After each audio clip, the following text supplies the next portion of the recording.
50 کے بعد 1950 کے بعد جو سب سے بڑا ڈیمیج والا سیلاب آیا وہ 2025 میں ہی آیا، جو ہم اپنی آنکھوں سے دیکھ رہے ہیں. 2-3 سیلاب تو ہم نے دیکھے ہیں، لیکن یہ یقین جانیے اس سے بھی زیادہ بڑا سیلاب ہے، جس میں خوفناک ہے، کیونکہ اس میں جو لاسز ہیں وہ اس سے بہت زیادہ بڑی ہیں. کیونکہ اس میں جس طرح آپ نے بتایا پہلے ہماری ہوتی تھی کہ کراپس ہماری ڈیمیج ہوتی تھی، ہماری پراپرٹیز بہت کم ہوتی تھی کیونکہ لائف سٹاک یا بہ جاتا تھا، دیہاتی حلقے زیادہ ہوتے تھے.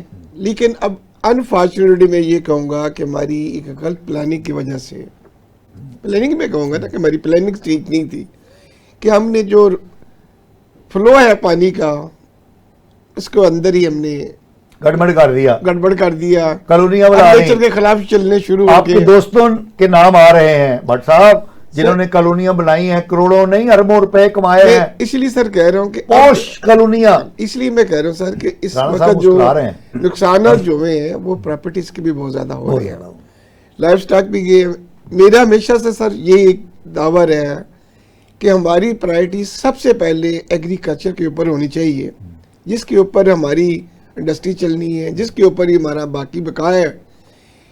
اور اس کے لیے جو پانی کا نظام ہے قدرت نے ہمیں دیا ہوا ہے، اس کو ہم صحیح طریقے سے مینیج نہیں کر سکے.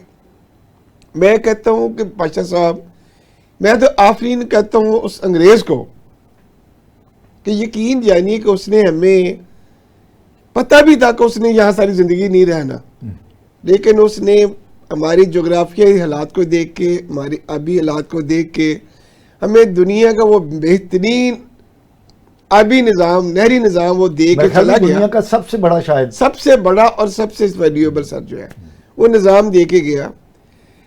اور ان کی جو ویژن تھی وہ صحیح تھی. آج بھی میں یہ کہتا ہوں کہ ہم نے جو اپنے آپ کو اپنے صوبوں میں لڑائیاں ڈالی ہوئی ہیں ڈیموں کے اوپر، اس وقت بھی ہماری یہ لڑائیاں بنتی نہیں.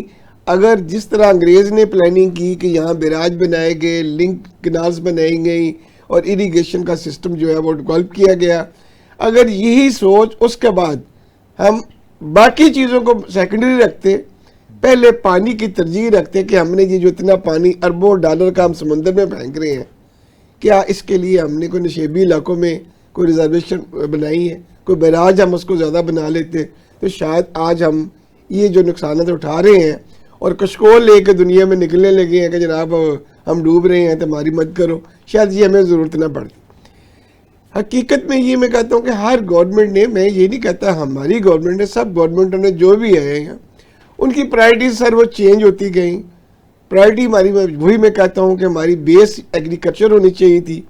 ایگریکلچر کے اوپر 60 کے بعد جو میجارٹی ہے میں نے نہیں دیکھی کہ دوبارہ نہری نظام کو یا بیراج کو ہم نے ڈیولپ کیا ہو. آج بھی سر یہ دیکھیں سب سے زیادہ افیکٹ کون ہوتا ہے؟ پانی کی جغرافی حالات یہ ہے کہ چائنا سے نکلتا ہے، چائنا سے انڈیا آتا ہے، انڈیا سے پاکستان آتا ہے، اور جب پاکستان میں آتا ہے تو سب سے پہلے افیکٹی کون ہوتے ہیں؟ ہم نارووال ضلع والے، اس کے بعد ہم سیالکوٹ والے، اس کے بعد آپ لاہور والے، پھر ہم جاتے ہیں پھر آگے چلتے ہیں چنوٹ. یہ نہیں کہ پھر پورا پنجاب ڈیمیج ہوتا پھر جا کے دوسرے صوبے سندھ کو جا کے ڈیمیج کرتا ہے. تو سر میں یہ کہتا ہوں کہ سب سے بڑی جو غلطی ہے ہماری وہ یہ ہے کہ ہم نے ایک تو جو ہمارے آبی گزرگاہیں تھیں ان کو بجائے ہم چوڑا کرتے، ہم ان کو بڑا کر لیتے فار دا فیوچر پلاننگ، وہ ہم نے بجائے بڑا کرنے کے ہم نے ان کے اوپر آبادیاں بنا لی، چھوٹی چھوٹی کالونیز بنا لی.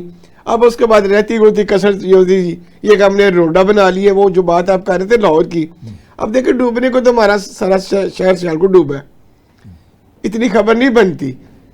ناروول ڈوب گیا ہے، کوئی خبر نہیں بنی، لیکن لاہور کی خبر اس لیے بنی ہے کہ چونکہ جی علیم خان صاحب کی پارک ویو سوسائٹی ڈوب گئی اور جی روڈا تھا اس نے یہ خبر بن گئی سر.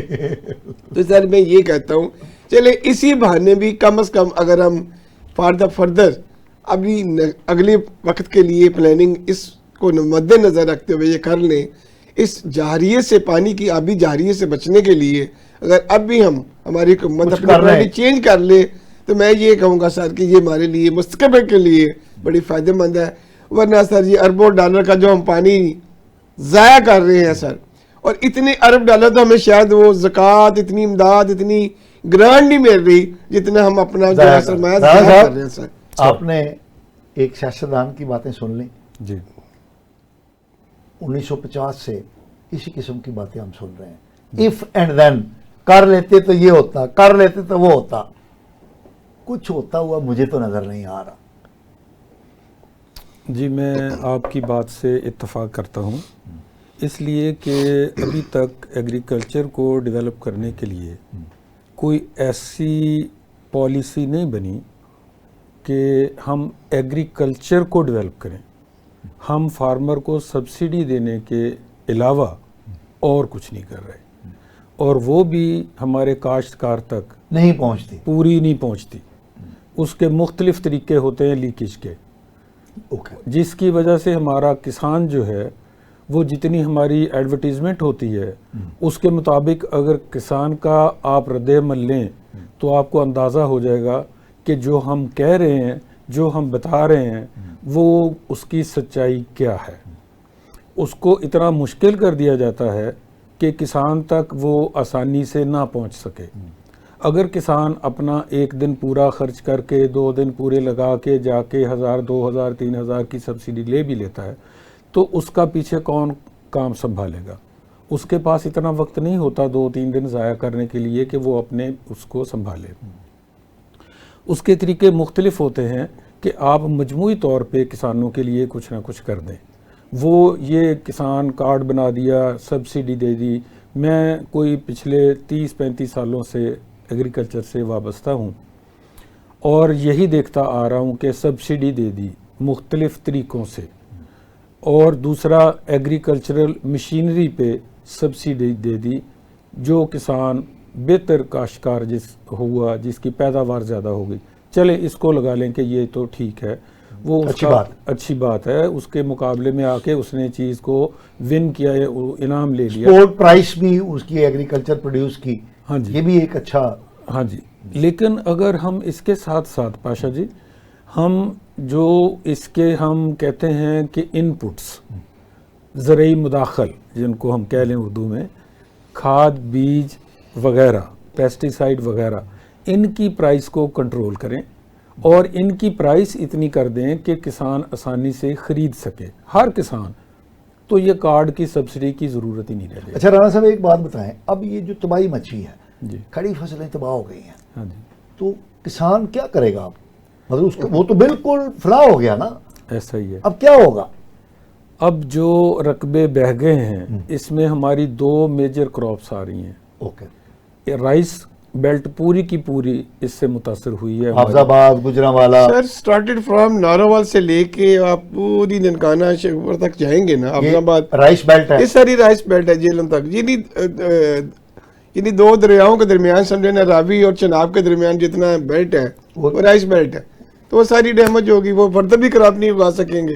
جی حساب سے پانی بتائے نا صاحب. جی, اس حوالے سے ہم یہ کہتے ہیں کہ یہ جو دوسری کراپس کون سی ہے؟ دوسری کاٹن کراپ ہے, اوئے ہوئے ہوئے, اور دونوں میجر کراپس ہیں اور قیمتی ہیں. اور میں بتا رہا ہوں آپ کو کہ جیسے ہم رائس کی بات کر رہے ہیں, رائس کو یہ جو 2 دریاؤں کے درمیان کا رقبہ ہے, یہ اللہ تعالیٰ کی طرف سے ہمارے لیے ایک بہت بڑی نعمت ہے. کیونکہ جو ہمارا باسمتی کرنل باسمتی رائس ہے, اس کا جو اروما ہے, وہ جو ان 2 دریاؤں کے درمیان کاشت کی گئی فصل کا اروما ہے, وہ دنیا میں کہیں بھی نہیں ہے.